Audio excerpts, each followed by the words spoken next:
एक राजा था जिसका नाम रामधन था। उनके जीवन में सभी सुख थे। राज्य का कामकाज भी ऐसो आराम से चल रहे थे। राजा के नैतिक गुणों के कारण प्रजा भी बहुत प्रसन्न थी और जिस राज्य में प्रजा खुश रहती है वहाँ की आर्थिक व्यवस्था भी दुरुस्त होती है। इस प्रकार हर क्षेत्र में राजा का प्रभाव अच्छा था। इतने सुखों के बाद भी राजा दुखी था क्योंकि उसकी कोई संतान नहीं थी। यह गम राजा को अंदर ही अंदर सताता रहता था। प्रजा को भी इस बात का बहुत दुख था। वर्षों के बाद राजा की यह मुराद पूरी हुई और उसे एक पुत्र की प्राप्ति हुई।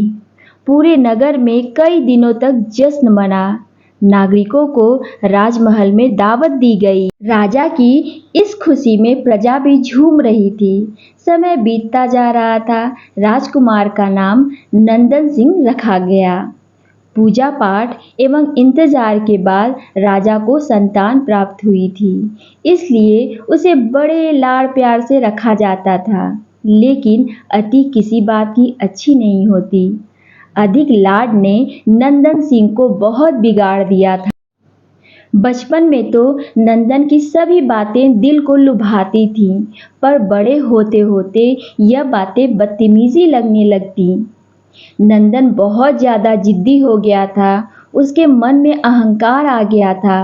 वो चाहता था कि प्रजा सदैव उसकी जय जयकार करे, उसकी प्रशंसा करे। उसकी बात न सुनने पर वो कोलाहल मचा देता था। बेचारे सैनिकों को तो वो पैर की जूती समझता था। आए दिन उसका प्रकोप प्रजा पर उतरने लगा था। वह खुद को भगवान के समान पूजता देखना चाहता था। आयु तो बहुत कम थी, लेकिन अहम कई गुना बढ़ चुका था। नंदन के इस व्यवहार से सभी बहुत दुखी थे। प्रजा आए दिन दरबार में नंदन की शिकायत लेकर आती थी, जिसके कारण राजा का सिर लज्जा से झुक जाता था। यह एक गंभीर विषय बन चुका था। एक दिन राजा ने सभी खास दरबारियों एवं मंत्रियों की सभा बुलाई। उनसे अपने दिल की बात कही कि वे राजकुमार के इस व्यवहार से अत्यंत दुखी हैं। राजकुमार इस राज्य का भविष्य हैं। अगर उनका व्यवहार यही रहा तो राज्य की खुशहाली चंद दिनों में ही जाती रहेगी। दरबारी राजा को सांत्वना देते और कहते कि आप हिम्मत रखें, वरना प्रजा निसहाय हो जाएगी। मंत्री ने सुझाव दिया कि राजकुमार को एक उचित मार्गदर्शन एवं सामान्य जीवन के अनुभव की जरूरत है। आप उन्हें गुरु राधा गुप्त के आश्रम भेज दीजिए। सुना है वहाँ से जानवर भी इंसान बनकर निकलता है। यह बात राजा को पसंद आई और उसने नंदन को गुरुजी के आश्रम भेजा। अगले दिन राजा अपने पुत्र के साथ गुरुजी के आश्रम पहुँचे। राजा ने गुरु राधा गुप्त के साथ अकेले में बात की और नंदन के विषय में सारी बातें कही। गुरुजी ने राजा को आश्वस्त किया कि वे जब अपने पुत्र से मिलेंगे तब उन्हें गर्व महसूस होगा।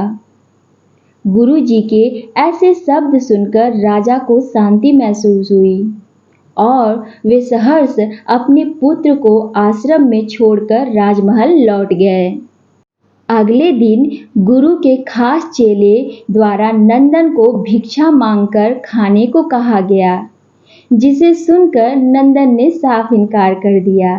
गुरुजी के चेले ने नंदन से कह दिया कि अगर अपना पेट भरना है तो भिक्षा मांगनी होगी और भिक्षा का समय शाम तक ही है, अन्यथा भूखा रहना पड़ेगा। नंदन ने अपनी अकड़ में चेले की बात नहीं मानी और शाम होते होते उसे भूख लगने लगी, लेकिन उसे खाने को नहीं मिला। दूसरे दिन उसने भिक्षा मांगना शुरू किया। शुरुआत में उसके बोल के कारण उसे कोई भिक्षा नहीं देता, लेकिन गुरुकुल में सभी के साथ बैठने पर उसे आधा पेट भोजन मिल जाता था।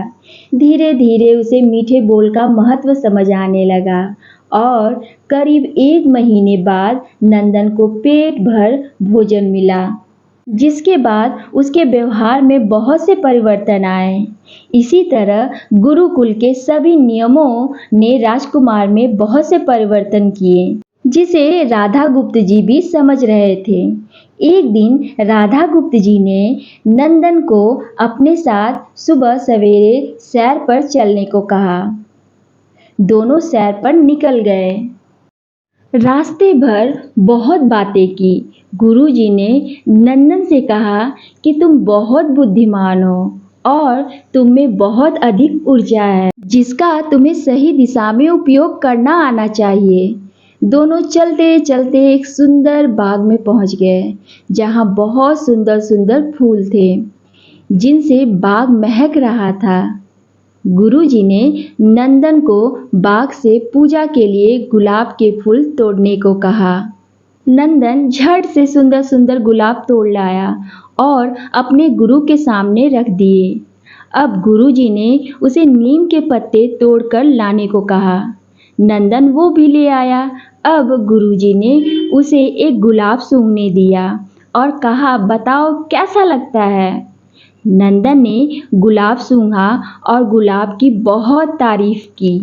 फिर गुरुजी ने उसे नीम के पत्ते चखकर उसके बारे में कहने को कहा। जैसे ही नंदन ने नीम के पत्ते खाए, उसका मुंह कड़वा हो गया और उसने उसकी बहुत निंदा की और जतर कतर पीने का पानी ढूंढने लगा। नंदन की यह दशा देखकर गुरुजी मुस्कुरा रहे थे। पानी पीने के बाद नंदन को राहत मिली। फिर उसने गुरुजी से हंसने का कारण पूछा।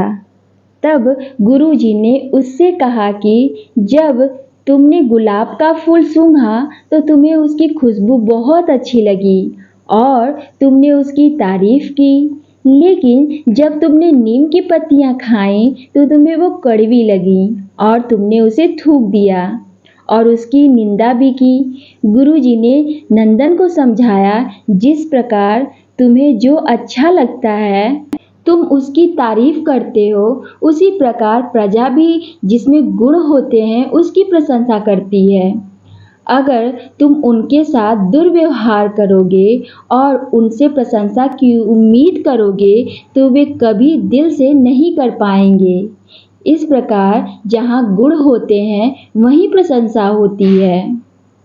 नंदन को सभी बातें विस्तार से समझ आ गईं और वह अपने महल लौट गया। नंदन में बहुत परिवर्तन आए और वो बाद में एक सफल राजा बना। तो दोस्तों, हमें अपनी मन की कड़वाहट, जो भी हम कड़वा शब्द यूज़ करते हैं, उसका प्रयोग करते हैं लोगों से, तो उन्हें बहुत ही तकलीफ़ पहुंचती है और वे कितना सहन करेंगे। एक दिन तो उनका कड़वाहट निकलेगी ही। तो इस वजह से हमें कभी भी किसी के साथ कड़वे बोल या किसी के साथ दुर्व्यवहार नहीं करना चाहिए, क्योंकि अगर हम किसी के साथ दुर्व्यवहार करते हैं, कड़वे शब्दों का इस्तेमाल करते हैं, तो वो आज जो सामने वाला है वो हमारी कभी भी इज्जत नहीं करेगा और सिर्फ हमारी निंदा करेगा। जिस प्रकार नंदन जो राजकुमार था उसके साथ जिस प्रकार होता था।